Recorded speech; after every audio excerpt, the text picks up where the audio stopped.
They left her alone in the middle of the desert, until 5 outlaws found her first. The phrase could have been carved into the horizon itself. A wheel split like a promise, splinters spat up, dust rose in a pale halo, and the sun cut the world down to bones.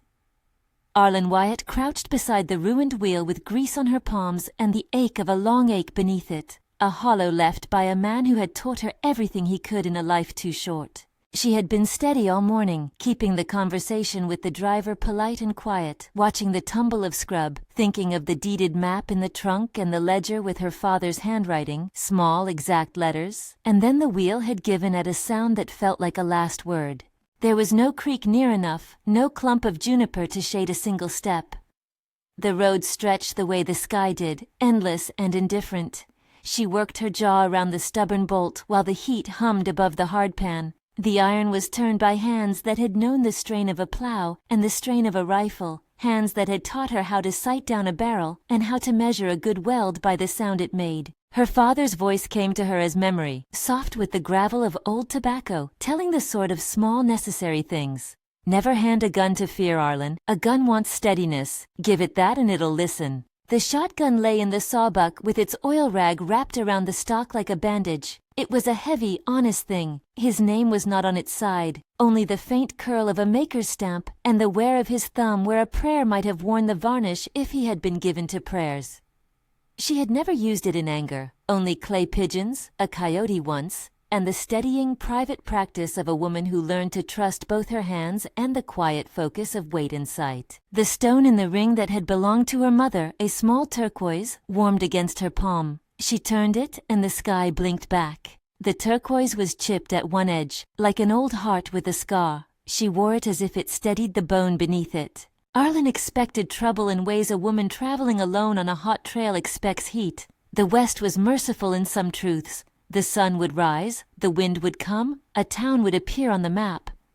What she had not expected was the sound of hooves on the ridge, the black silhouettes carving themselves out against the sky like darker promises.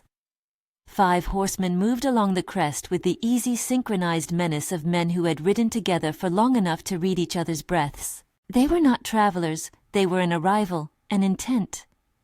Barrack Knoll rode first, a wedge of a man with a jaw like a hatchet and light in his eyes that enjoyed other people's small private misfortunes. Behind him came Krill Maddox, a lean man whose grin was too wide for comfort. Maddox, broad and rumpled, a wire-backed fellow with a permanent scowl whose name she later learned as Mad Dog's shadow, and a boy, younger than the others, who sat too straight in the saddle and kept looking at his boots instead of the world. They came down the ridge with the practiced lack of hesitation that comes to those whose work is to take what others guard. Arlen should have stood when they rode closer. She should have stood because standing was a declaration, I will not be fodder. But the hub of the wheel in her hands had another gravity. When Barrack raised a hand to slow his men, he did it with a reading eye. No surprise that the woman crouched there had the shotgun nearby. You there? He called, voice level and pleasant enough to be poisonous. You broken down? She set the wrench aside and rose as if she were a single motion, no shriek, no pleading. Will, she said. It was the truth. It was all the answer she considered necessary. Barrack's horse stepped to a slow trot. He was the kind of man who liked to take measure of things. He took measure of the shotgun and the turquoise on her hand, and the way her shoulders squared with the lean of someone who had borne loss and the quiet will to move on afterward. Men like that catalogued a face. He catalogued hunger and possibility in the same glance. You traveling alone? He asked. Yes, she told him. Short, plain. She should have forced her features to be the sort that invited mercy. Instead, she felt the old, ridiculous stiffness rising in her chest, something stubborn about which she had not chosen to pretend otherwise. Her father had been gone 3 weeks. The last of his papers were folded in the trunk. She had come this road because Prescott was the only place that felt like a proper future, and because Aunt Ida had offered a half-shelf at her shop and a bed beside the stove. A woman with a wagon and a name could make a life, even when grief lay like dust in the corners. At the mention of Prescott, Barrack's smile broadened. Prescott, nice town. He tipped his hat in a motion that wanted to be friendly and was not. Far to go. Might be better with company. Arlen studied him. Threat could wear many clothes. Barrack liked his to be civil. "I can make my way."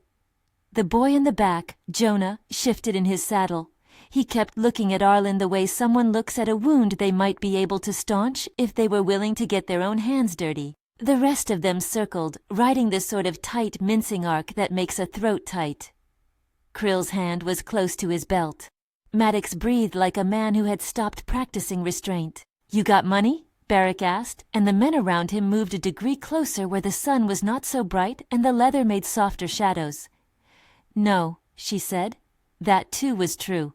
Most of the cash had gone with his funeral expenses.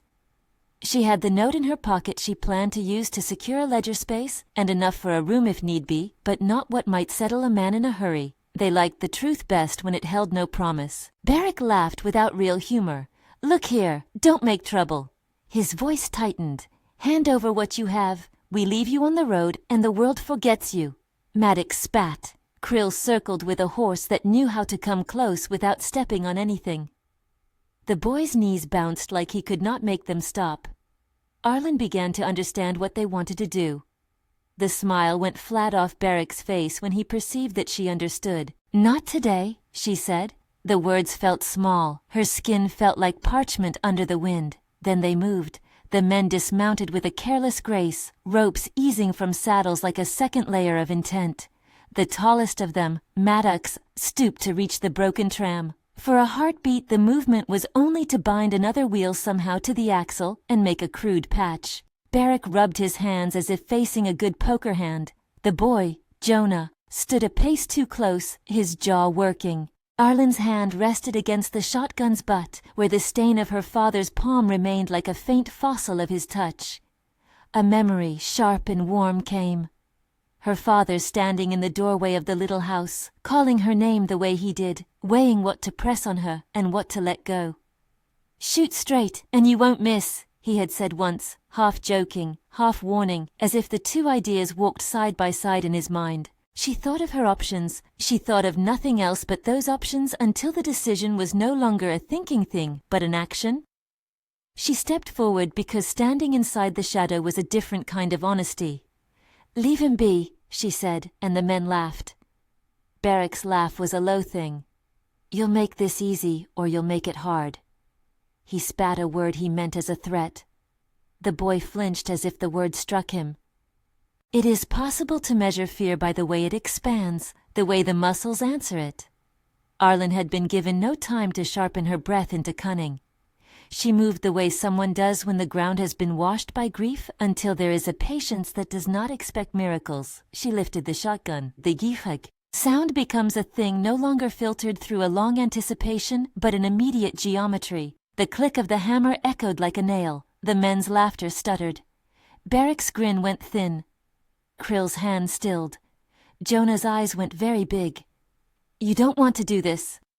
Her voice was the closest thing she had to a weapon, steady, strange with the heat of adrenaline, but the truth is that a calm voice is not a match substitute for the physics of lead and iron. Barrack made a motion as if to step forward. Something in him resided in the old truth that men who deal in other men's helplessness rarely stop for the sound of caution. "Oh, he began, and then a rifle cracked on the ridge and the air filled with the sound of decided law. It was sudden as a cloud coming across the sun, another rider cutting down from the rise like a line drawn in fire. The marshal's coat brushed the dust color of the land. He rode alone, because marshals often did. A star on his chest flashed where the final light struck it. Rook Calderon had a face that forgot nothing and, for a moment, looked like the country's edges. Scarred, straight, and honest in a way that did not invite compliment. The first shot was not a greeting. It was the assertion that law had arrived and that it did not come with idle words. Two of the outlaws swore and dropped like rag dolls from the force of a rifle that meant to cripple without the theatrics of mercy. Chaos bifurcated the scene, men cursing, horses stamping, the boy Jonah crouching as if the earth might swallow him. Barrack's hat tilted and his mouth shaped an oath. Rook spurred his horse and dismounted with the efficiency of someone who had done the gesture often. His left hand touched the brim of his hat, the signal of a man who had lost things and yet kept from bluster. He moved like calculation. He took in Arlen in a heartbeat and the shotgun and then the outlaws. There were 5, he counted, because counting was how he kept fear from reaching the place inside his chest where the hurt lived. 1, 2, 3, 4, 5. Barrack snarled, but his men had been made uncertain by the sudden clean force of arriving law. Rook opened his mouth to command, and the word that left him was a practical thing. "Drop your weapons." Krill laughed then, a brittle, sharp sound that could hide what his fingers had been itching to do. "And if we don't?" Fire is a language, and in its syntax there are no metaphors. Men spoke its sentences in the pause between aim and pull. Maddox moved to flank Rook, thinking to take advantage of the marshal's one-man situation. He had not accounted for Arlen. She had been taught to aim by her father not as an abstraction but as a habit you made into a second skin. He had placed an apple once and told her to aim for the seam where the twig met the fruit, to find the place that would give the most yielding result. When Maddox came too close, leaning in as if his force could erase his small doubts, Arlen remembered that seam. She brought the shotgun to her shoulder, and the world narrowed to the sight groove and the weight that sat kind of like a moral certainty in her arms. The report of the shotgun was volcanic. Sand flung up. Maddox's shoulders jerked. The horse shied, a shriek of panic. He fell in a heap, heavy and then very still. The others stilled because weapons have an economy, and when one of your number falls, the rest must answer the calculus of risk. Jonah cried out and dropped his hands to his face like a child who had seen something final. Barrack swore low and ugly and moved at Rook with a new ferocity. Rook met him with the professional calm of someone who had lost a wife and a child and yet kept a ledger of justice. The absence carved him into being a man who could choose to make other lives stop hurting by refusing the quick, private revenge of a lawless gun. He fired when the moment required it. Barrack staggered, not with the poetic collapse of a Western film, but with the sensible mortal bungling of a man who had miscounted distance. When the smoke thinned, 2 men lay winded and grievous but not theatrically dead. One limped away, and the boy was crouched with his face between his knees, sobbing words that were partly plea and partly apology. The world hummed. The sky was a strange, indifferent blue, and the desert resumed its patient indifference to human particulars. Rook moved first, because a marshal's efficiency begins where rage ends. He cut off the outlaw's room to breathe, arranging them with the flat-handed order of someone who keeps a ledger of culpability. He bound their hands with a rope from a saddle, discreetly aware of where the eyes of the boy had gone. Jonah flinched at the touch of the rope but did not offer new resistance. There is a kind of defeat that looks like a child's, and Rook had seen it before. Once when visiting a county that had tried to keep a widow from losing a house, once in the court where he had to read a sentence out loud. Arlen felt the shock of action travel down from her shoulder to the soles of her feet. Her hands trembled slightly from the recoil and the wind of it. The smell of spent powder and horse sweat and the hotter, coppery smell of close danger filled her mouth like a taste. She had ended a life's momentum with a single decision. Even now, with the outlaws tied and the marshal making a field of order, she felt like a woman who had closed a door and not yet seen what lay beyond it. Rook looked at her then, eyes taking in the smear of grease on her knuckles and the small turquoise against her hand. There was a recognition in him, not of a lesson taught, but of a similar private ledger. A shared thing that said both of them knew how to hold a weapon and what its presence did to a person. He did not say, "Good shot," the way a man might in a story. Instead, his voice was a careful, certain thing. "Are you wounded?" "No," she answered. The lie tasted like metal. She had a bruise across her ribs she did not yet consider a wound. Her father had died in his chair. That had been the wound that mattered. Rook's eyes lingered on the boy who had not yet been made an adult in any meaningful way. Jonah had blood under his nails from pulling a cartridge earlier in the day. There were places in his face where the sun had already begun to draw a map of lines that would harden. He looked as if a life of choices had begun earlier than he had the strength to carry. "We'll need to bind them up properly, get them sewn if they're shot. If not, they go in irons and to the nearest jail," Rook said. The sentence contained the county's scaffolding of consequence. "You can come with me to Seligman. There's a jail there, a sheriff, or Prescott if you prefer. Your aunt is there." Her name, uttered soft as if it were a map, sent a small electric jolt through the residue on her bones. "Prescott," she said, and the plan narrowed like a channel. Rook stepped back, tall and careful. "You shouldn't travel alone after a thing like this," he said. not for a day or two. She let out a breath that was almost a laugh and almost a sob. I had plans, she told him, and the explanation was thin. He did not press as if he considered pushing a woman's grief into light practicalities to be the work of a stranger. He moved to the saddlebags and drew a canteen, handed it to her. The canteen tasted like iron when she drank. They made a camp as any two sensible people would, a canvas spread for the outlaws to be watched, a small fire ringed against the wind, a place to sit as if the world would agree to be ordered if one placed stones around a flame and said so.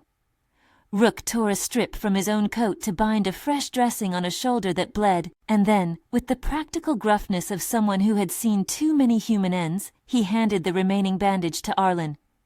"Keep it clean," he said, "and mind the boy when he hasn't got a post to lean on. Men like him can go quick and useless if left to their own devices." Jonah would not meet her eyes. He kept them fixed on the solstice of his boots.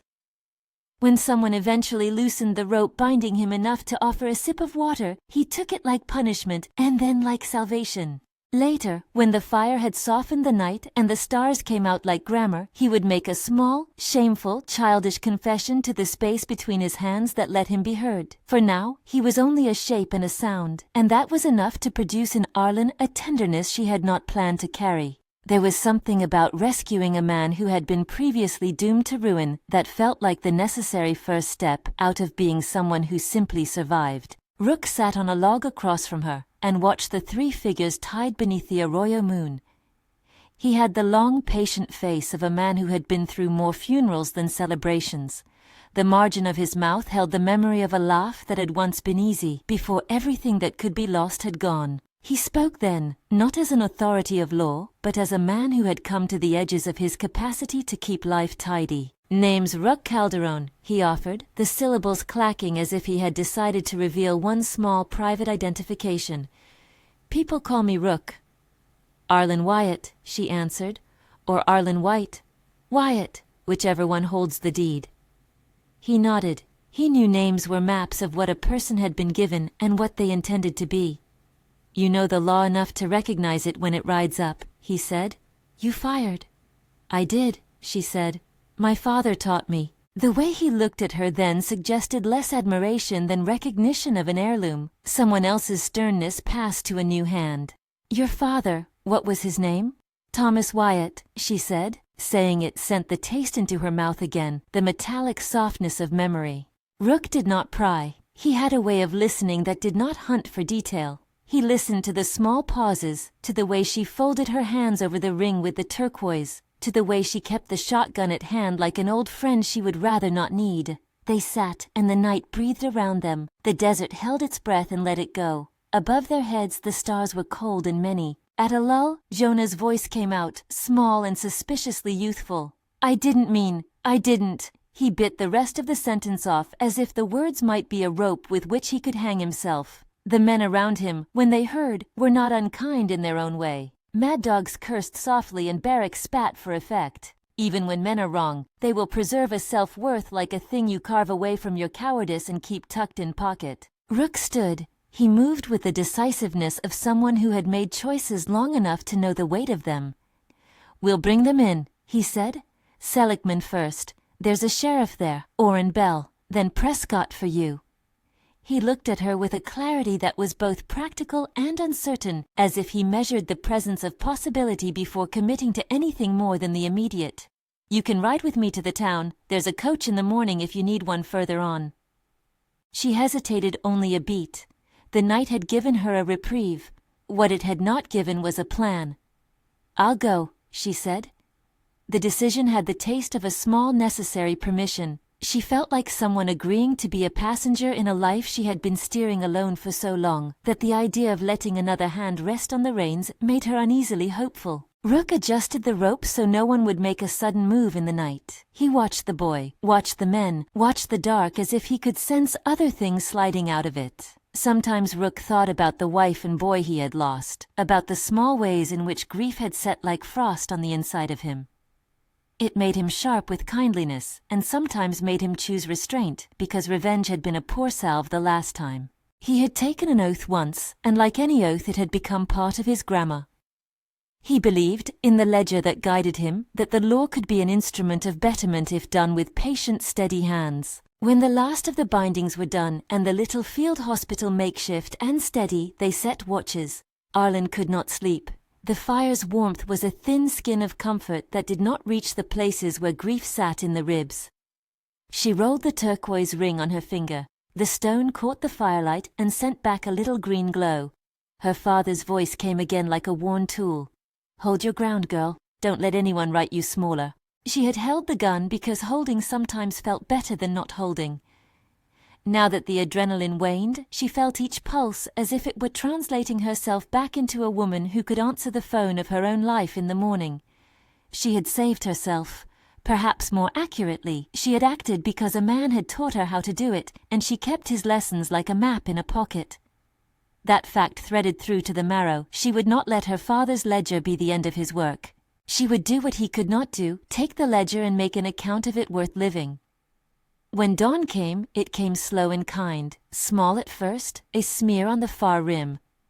They rode into town, less like conquerors, and more like a practical arrangement, the outlaws tied between them like an ugly apology. People watched in the main street of Seligman as Rook led his ragged prize into a town that had a jail, and a sheriff with enough gray in his beard to keep him respectable. The sheriff, Orrin Bell, came out to see the show, fingers on the brim of his hat in a way that said he did not need applause for his office. The jail was small, a lean, stolid building with bars that had been hammered in with a steady, everyday patience.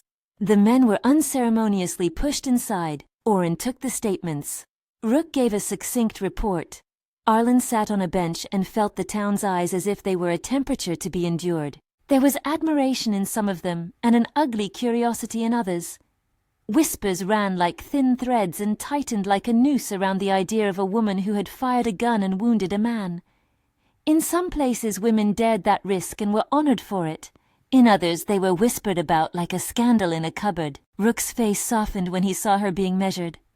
"They'll put them on the docket," he said. "They'll see them in Prescott or maybe even Phoenix if the judge wants. You'll have to testify." The word testify landed like a small, heavy object. She had not thought about that yet. The horror of sitting in a room of men and saying names and faces in the shape of terror aloud. It was one thing to do a thing in the instant. It was another to write out the ledger in a courtroom's cruel official light. She had not learned yet that courage is often less dramatic than people think. It is not one great surge and then rest. It is a sequence of small necessary acts. Waking up, making a tea, walking into a place that might look at you with a different set of expectations and telling the truth. She worried at the thought of the court in the way you worry at a loose seam. Her father's handwriting seemed smaller than the ledger it had written. Rook saw her worrying, and in a motion that was barely more than habit, offered the practical. "There's a room at Lorna Kestrel's inn," he said. "She'll see you fed. I'll make sure they record statements. We'll get you to Prescott when the paperwork allows." "Lorna's inn?"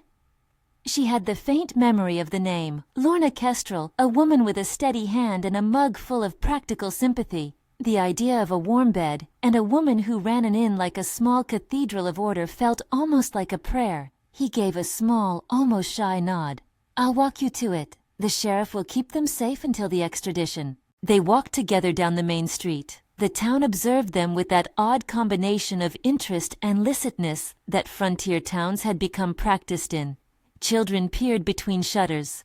The blacksmith paused in his work to watch. Fenric Dowse, the smith, nodded in a way that suggested he recognized a woman who could use an ally. People would speak. People would argue about propriety. But between the sheriff's office and Lorna's inn, there was a tacit reality. The law had a shape that could be made to fit what the world called justice, and there were men like Rook who would fill that shape with careful daily duty. They reached the inn where a woman with a sensible cap and a face made for hospitality greeted them like a person who had been born to witness both need and its slow, ordinary mending. Lorna's hands were quick as she poured coffee and pressed a thick slice of bread upon Arlen as if mothering were a martial art. The room smelled of coffee and bacon and the fragrant tang of soap.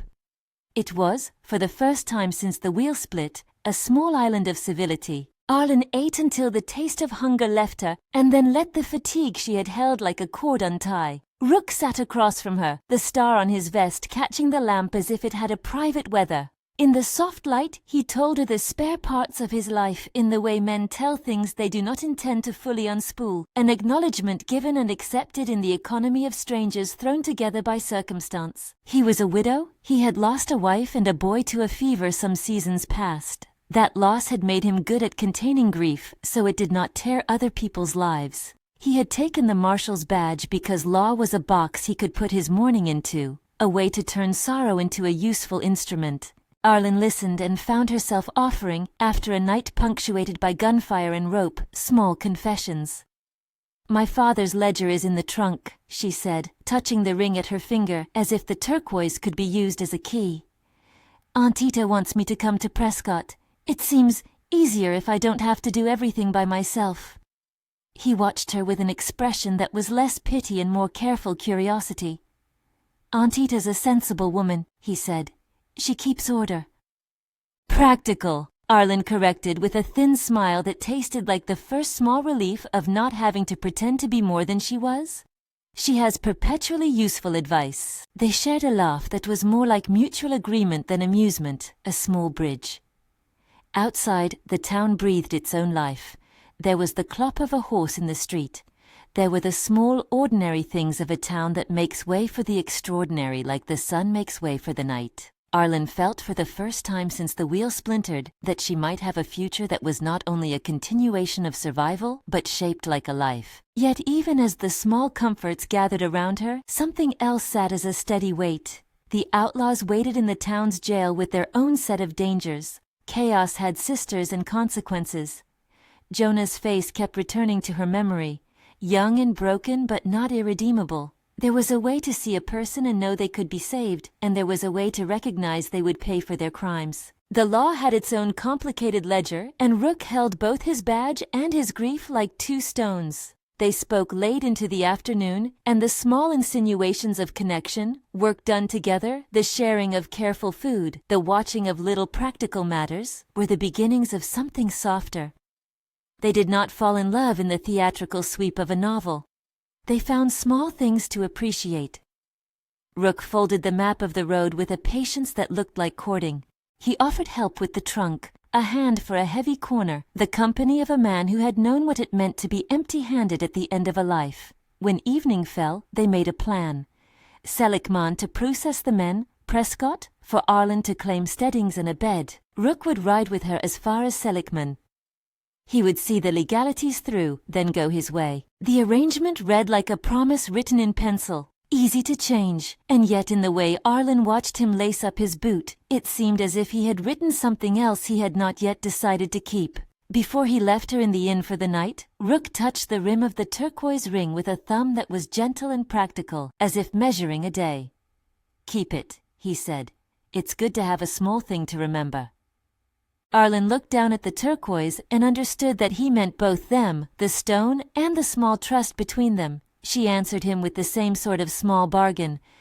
"If you come through Prescott," she began, and stopped because the rest of the sentence might be a reach. "If I come," he said. "Si quoi?" They both knew the phrase was loose with possibility, the way a seam is loose until someone sews it tight. That night, she slept in a bed that did not belong to the road. For the first time since she had driven away from her father's house, she dreamed of a house with a stove and a ledgered shelf where a small book might sit and be used for counting what belonged to her and what she owed to the past. She dreamed of children's small shoes at the doorway and the turquoise stone lying on a table like a calm star. Dawn came with a thin light and a plan. Rook checked the horses and the bindings, then read the town like a map. "We'll take them to Prescott," he said, "where the sheriff there could process the warrants and a court would be agreed upon if the judge required. You'll be safe in your aunt's house while the paperwork runs." She took a last look at the jar where her father had kept spare nails and a folded paper with a short note, an account of debts and unpaid customers, a list of names like a prayer. She tucked the paper back into the trunk and closed the lid as if closing a book. The turquoise warmed in her hand like the memory of a small sun. They set out from Seligman under a sky that refused to be small. The outlaws guarded between them, and the law's little mercy. The road hummed the same way it had before, but the difference was that she no longer carried only grief. She rode with a marshal who had done his job, and with a knowledge that she had measured something in the desert she had not expected, to be carved out of your old life and remade by the small work that followed. As they crossed the ridgeline that morning, the wind picked up. It carried the dry scent of sage and the fine grit of 1,000 miles traveled by travelers with their own bad batches of luck. Arlen pressed her fingers against the worn wood of the shotgun stock as if she were reacquainting herself with a relic that had changed her fate. The turquoise flashed a small green. She found herself thinking, with the strange, stubborn hope of people who have been saved once and must now live into their salvation, that what began in a place of abandonment could, by way of odd turns and painful reckonings, be the beginning of something else. If anyone had stood on the horizon and watched their small train of wagons, they might have seen nothing remarkable. Just a marshal riding steady, a woman with a grief-smoothed face, 3 men bound and brought to account. But the world is stitched of these unremarkable moments. It is in these stitches that lives bend toward one another and becomes something with mass and warmth. The road would take them on, and the town of Prescott would have its own small reckonings. Phoenix would have a courtroom with men in wigs and sentences. Phoenix would have a courtroom with men in wigs and sentences measured like weights. It would demand her to speak the road aloud and name the faces that had wanted to unmake her. But before any judge sat, before the gavel found its rhythm, there were other small human arrangements to be made, the paperwork, the whispers, the careful mending of a life that had been split like that wheel. They reached Prescott in late afternoon with the sky leaning down in ochres and thin gold. Aunt Ida met them at the livery, arms wrapped in the apron of someone who believed domestic order could fend off sorrow. Her embrace was brisk and practical, the sort of hold that did not ask too much and gave more than it promised. She looked at Arlen with a quick, sharp gaze the way a person looks at a ledger, turns it once, then decides what to do with the sums. "You look as if the winds tried to write you new," Ida said, half scold and half welcome, and shoved a parcel of tea and a clean kerchief into Arlen's hands before she could refuse. "We'll get you a proper room, and I'll see what the town has to say for itself." Prescott was still the kind of town that believed in doing things slowly and right. The streets had been swept the way a person sweeps a hearth, with the neatness of habit. Fenric Dowes, the blacksmith, stood at his forge like a human landmark, burly hands black with soot, and a grin that softened when he saw Arlen. He clapped a heavy palm on the shotgun stock as she shouldered it into the wagon for the last gear check. Even worn instruments held a dignity that townsfolk respected. "She saved herself," Fenric said simply to a cluster of men who had gathered, people who offered praise like a coin passed in discreet exchange. Some gave it openly, others tucked their looks into the pockets of propriety, and whispered as they always did when a woman stepped beyond what a town imagined proper. There would be congratulations and sideways glances in equal measure. Arlen learned the contour of both in the days that followed. The sheriff in Prescott, Orrin Bell, was efficient and dry. He spoke of warrants and jurisdiction in the voice of a man who had made a small peace with the legal particulars of frontier life. "We'll arrange the transfer to Phoenix when the court needs it," he said. "You'll have to testify, Miss Wyatt. If it's any comfort, we'll protect you while we can." Protection in town was not just the sheriff's presence. It was Lorna Kestrel's inn, where the kettle stayed warm and the hearth had a permanent duty to any traveler who needed a place to mend. Lorna herself moved through the inn's rooms with the precision of a woman who could weigh a person's needs at a glance. "Room by the back for as long as you need," she told Arlen, every syllable a shelter. "No one bothers with long faces in my kitchen." Prescott offered practical means as much as sympathy. Aunt Ida put Arlen to work in her little shop, not to punish grief, but to give her a spine of ordinary days. There were jars to be organized, ledgers to be lined, bolts of fabric to be folded into the exact right squares. Work did what shock did not. It spread time into measurable, bearable pieces.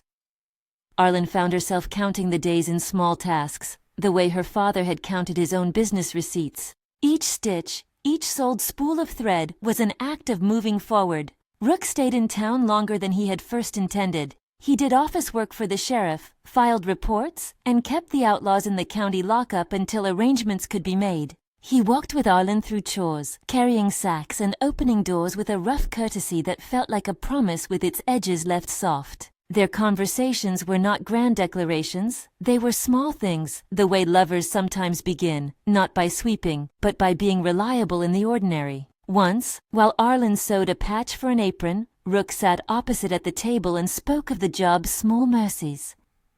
"There are moments," he said slowly, "when the ledger balances itself. You make a choice and the world does a little better for it. Other times it doesn't. You keep doing the work anyway." She listened and thought of the shotgun's weight and of her father's small lessons. "Is it easier to keep the ledger when you're a man with a badge?" she asked, sewing the thread through with a steadiness that mirrored the way she had held the gun. He smiled, but it was a wry, half-broken one. "No, easier to get lost in the numbers maybe, but grief doesn't ask. It just sits in the corners and accrues." The echo of his loss clung to him like old dust. She saw it in the way his hands trembled sometimes when he thought no one watched, in the way he tightened his jaw when talk of loved ones came up. It made him both compassionate and cautious. A man who had known that vengeance could hollow more than grief could. Rumors ran through Prescott like a spring creek. Some townsfolk praised her courage. Some muttered that a woman who fired a gun was asking for trouble at a future season. Aunt Ita, practical always, said what she meant to mean. "A woman protects herself any way she can," she told any who listened. "If that makes others uncomfortable, they can go teach their sons better things." Word of the incident reached Phoenix sooner than the legal wheels turned. When the deputy in the Capitol arranged for a hearing, the idea of Arlen standing inside a formal courtroom tightened her chest into a fist. She had shot a man to stop his hands. She had done what she had to do. Yet there was something about a court with wigs and theatrical procedure that turned truth into a thing that needed to be explained. It offered clarity and it demanded exposure. They rode to Phoenix together. The city's telegraph poles clicked a different rhythm than the lonely road. There was a steadier human flow, a sense that other men's busyness could be folded into a single place for the purpose of law. Rook arrived with a report in hand and a face like a man who had prearranged his own heartbeat for the trial. He presented his statements with the efficient patience of someone who had practiced the art of not letting emotion leak into testimony. The courtroom itself had a hush, the sort of atmosphere that made small breathing loud. Arlen sat under that hush like a small animal, palms damp, her father's ledger folded into the lining of her satchel. The prosecutor, a brisk man with a clean starched collar and a voice like a gavel, did not waste words. He set the case plainly: robbery on the public road, attempted assault, intimidation. He placed photographs, witness statements, and Rook's field report on the table as if they were bricks in a building. The defense did what a defense must do. He questioned motives, looked for inconsistency, tried to make Arlen seem a part of a wider narrative that might paint the outlaws as less dangerous men shaped by hard times rather than violent intent. It is the old gambit: offer humanity to the guilty, and sympathy might make a jury see an easier verdict. But the defense's tactics did not account for what happens when a person who has been threatened sits and tells what was done. When Arlen rose to testify, her voice at first was small and flat, the sound of someone reading the truth out loud to prove it was not a feverish invention. She described the wheel's disintegration, the sense of the road stretched out and indifferent, the arrival of 5 dark horses. She said Barrick's face as best she could, how his jaw worked like a trap, how the boy had eyes that refused to meet the world. She told of the way the men moved, of the way the word Prescott had been used like a bait, and of her thought process: to stand, to keep a tool, to do what her father had taught. The shotgun's weight was there in her speech, the memory of recoil like a physical aftertaste. Cross-examination was the part that made her stomach turn. The defense asked her about why she traveled alone, about her finances, about where she had kept the shotgun, small, intimate details that smelled of an effort to unthread her. "Isn't it true," the defense asked with a smile, "that the shotgun could have been used to threaten rather than in defense?" He reached for the narrative that would turn necessity into vengeance. Arlen's answer was steady, small and true. "I fired because one of them moved to flank the marshal," she said. "I fired because a man came too close, and I did not want him to take what he could not be given honorably. I fired because he meant to harm me." The prosecutor called Rook.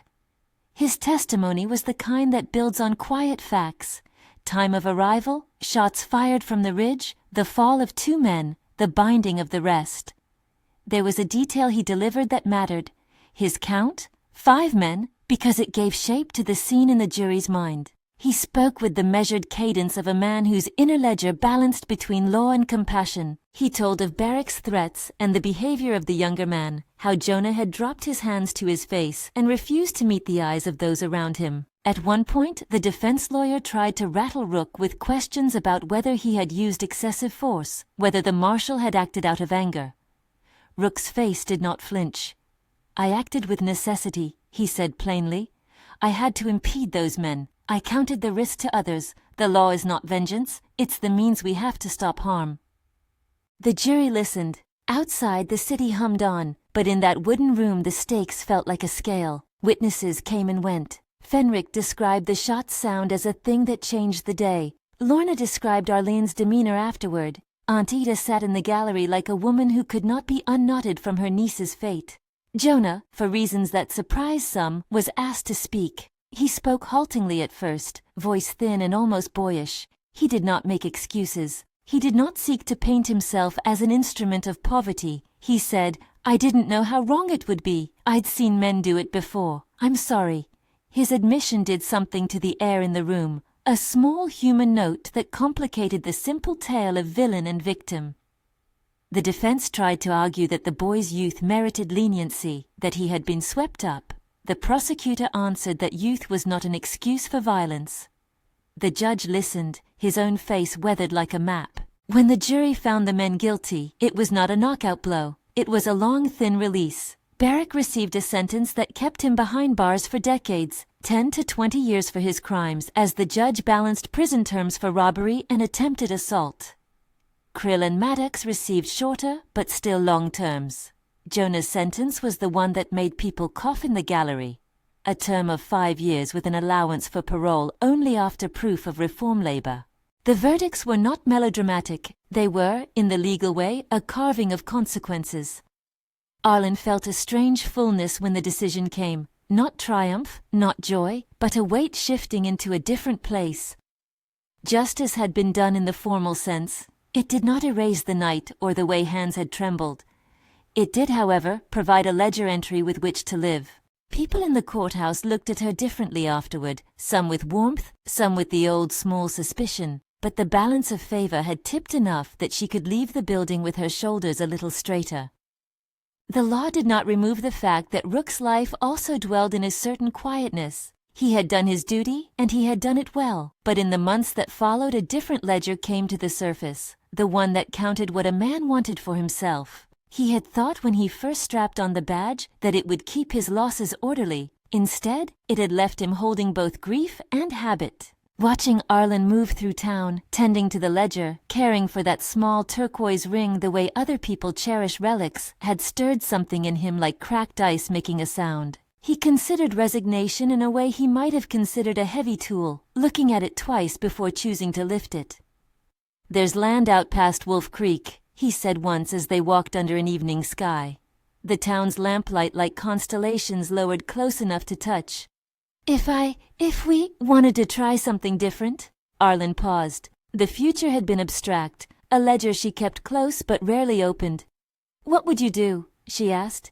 "Buy a claim," he said. "Start a place where the beds are steady and the ledger can be one of building, not only records of what's missing." He spoke slowly, as if taste-testing a dream. "A marshal still does duty when summoned, but otherwise, keep a little piece of earth. We could build a house that doesn't shake when the wind comes." There was a tenderness in the way he imagined it, a life carefully practical and low in romance, but steady. It resonated with the small things around her. Aunt Ita's steady shop, Fenric's faithful forge, Lorna's inn. She felt the promise like a hand resting on the back of a chair. She did not pledge the rest of her life in a breath. She listened, and the possibility settled like a thin, comfortable coat. Before any ring was traded, there was the question of trust to be built. They did ordinary work together through the months, registering town accounts, repairing wagons, mending fences. Their intimacy was the kind that forms out of shared tasks, the steady handing of a tool, the leaning in to tighten a bolt, the wordless help when an injury needed dressing. There were nights when Rook would sit on Arlen's porch with his boots off and the star on his chest dimmed where domestic light outshone duty. There she would see him not as a figure of law, but as a man who had weathered storms and did not always know how to speak his small soft things. Aunt Ita, never one to beat around matters, set about arranging what she considered a reasonable match of temperament and land. She had always believed in the value of a good partner, as one might value a good plow. "He's steady," she told Arlen one afternoon, with the conviction of someone who'd seen marriages form and fray. "He'll give you company, and he'll not whine when the cow gets loose. He'll do what he must." Arlen never wanted a life of speechifying vows. She wanted someone who would show up when a fence needed mending, and someone who would sit with her when the small nightmares came back. Rook, it turned out, was exactly that kind of man. They married in the summer after the trial, in a simple service led by Reverend Rowan Bale, under the high humbled sky that seemed to favor private ceremonies. The town gathered, more a community than a spectacle, with Fenric as best man, and Lorna arranging a cake so dense and sweet that it seemed to say, "This is how we celebrate survival." Aunt Ida fussed with the hem of Arlen's dress until the last fold lay right. The turquoise ring rested on Arlen's hand as always, catching light like a small green star.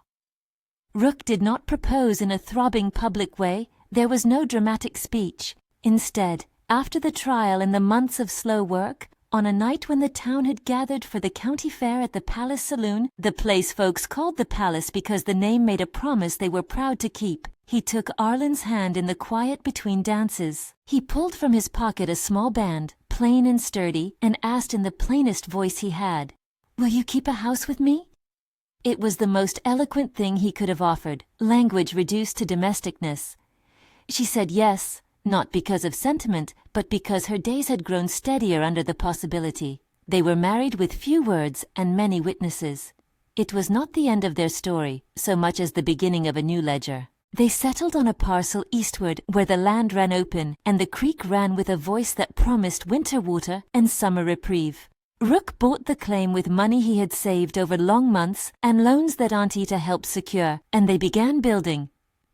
The ranch rose slowly, first a cabin with a wide porch, then a barn, then a corral. Fenric came out with a makeshift crew and hammered as if building a joke into permanence. The shotgun, cleaned and oiled, rested in a rack by the door, more as a memory than a need, but ever present as a reminder of what had been done.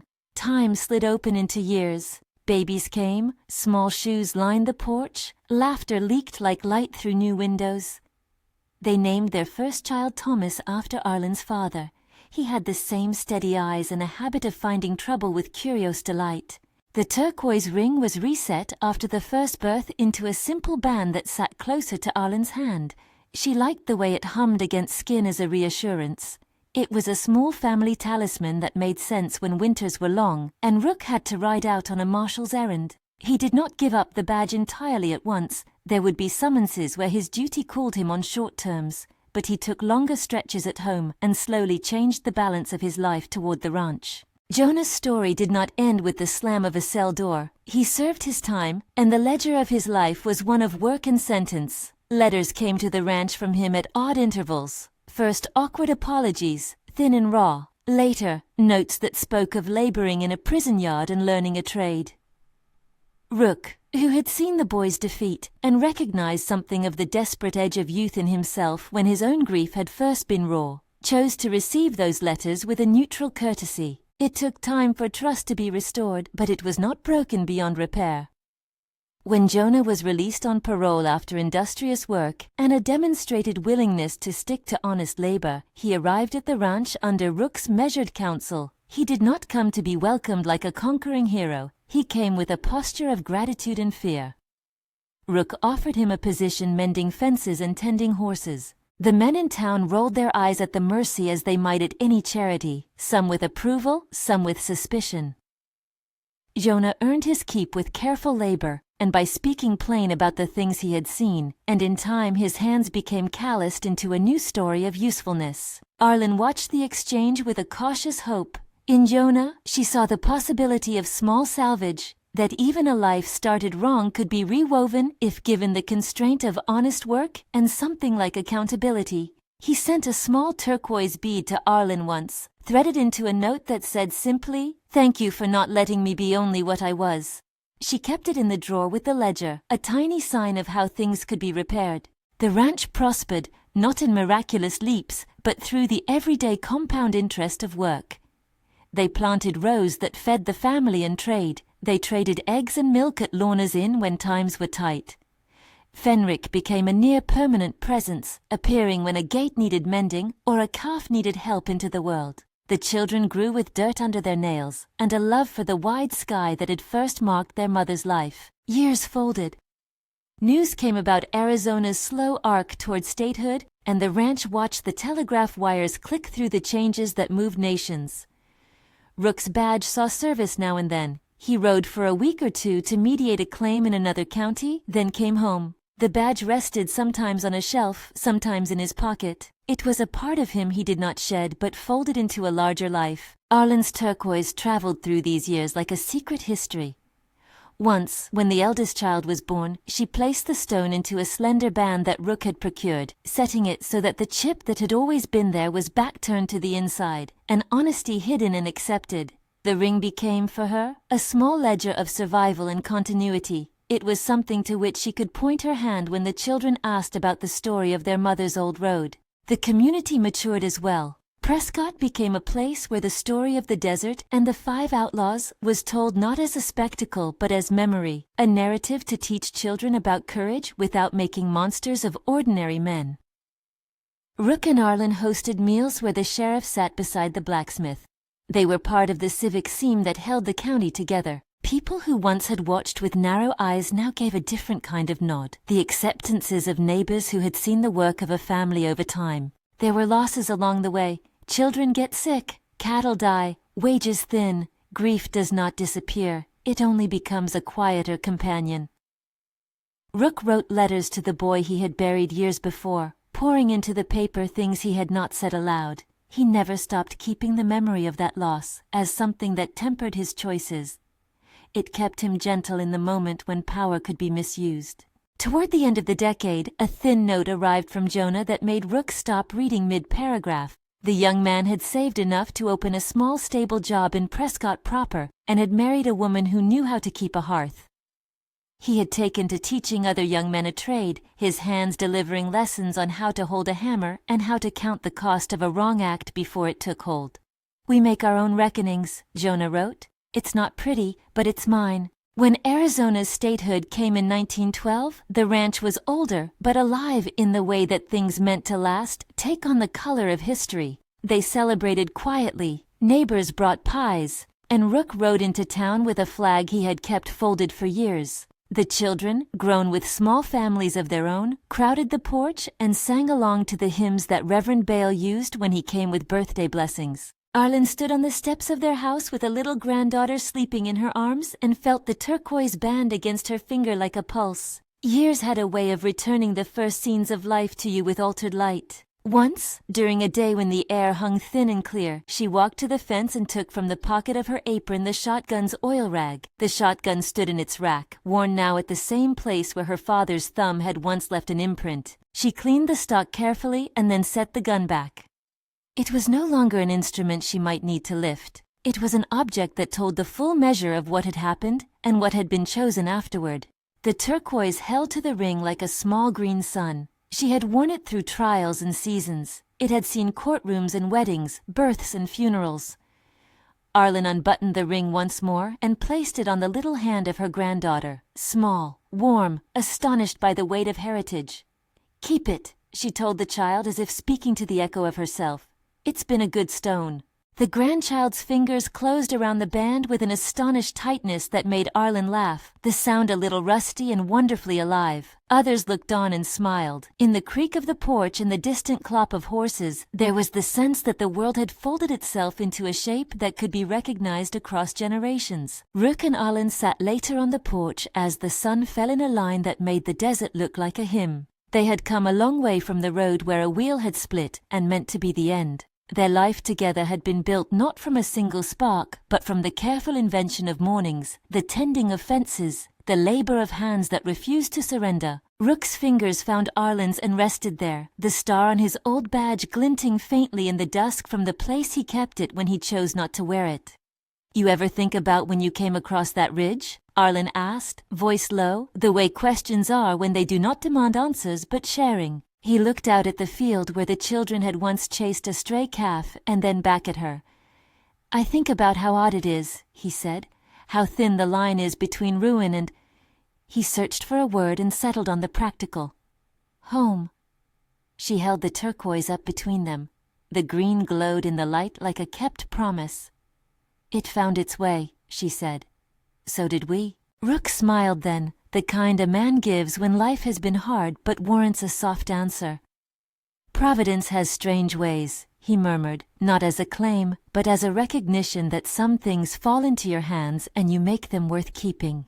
When dusk thickened into the clear ink blue of desert night, the stars, so many of them, came out. The house creaked with the weight of the years it had lived through. Inside, the ledger that had once been Arlen's father's sat on the shelf, neat and worn. The little turquoise bead that Jonah had sent lay beside it, a companion to the ring. Across the ranch, sleep settled like a promise. If anyone had asked Arlen in that first hour beside a splintered wheel whether being left alone in the middle of the desert could lead to all this, she would have given a quiet, incredulous laugh. The life that began on a road where 5 outlaws found her first had unfolded in ways neither cruel nor miraculous so much as earned by patient work. Fear had required courage. Grief had required endurance.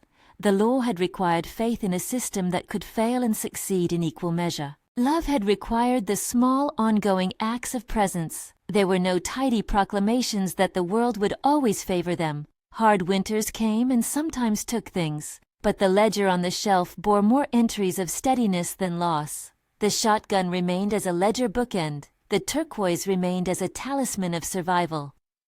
Jonah's letter sat among others, proof that a life can be rerouted with effort, and that a young man could choose a different hand. On a morning when the state's flag flew in town, and men wore clean collars for the magistrate's parade, Arlen walked with a little granddaughter to the fence and showed her the ridgeline where years before 5 silhouettes had ridden. The child listened as though hearing a bedtime story. "They left me alone in the middle of the desert," Arlen said softly, the memory in her voice like a small scar that had lighted into a line of meaning. "Until 5 outlaws found me first." The little girl looked up, bright-eyed. "But you won," she said, with the uncomplicated certitude of a child taught that endings had heroes. Arlen bent and kissed the top of the child's head. "We got saved in an odd way," she said. "We worked. We forgave where we could. We held each other. That's how we won." The turquoise flashed once more in the sun, as if to punctuate the sentence. In the house behind them, Rook was filling a cup of coffee the way he had learned years ago, steadily, honorably. That day, as many before and after, the ranch held together under the sky, and the story that began with a broken wheel and 5 men on a ridge had become the backbone of a family that would wire its memory into the land. It was not a miracle that spared them all pain, it was a life that made pain into purpose. If this story found you, and you felt its pull, subscribe to hear other tales of people who choose to keep going. A life of small reckonings and slow, steady love? Tell us which moment in Arlen's story stayed with you. There are always new corners of these lives to learn from and to pass on.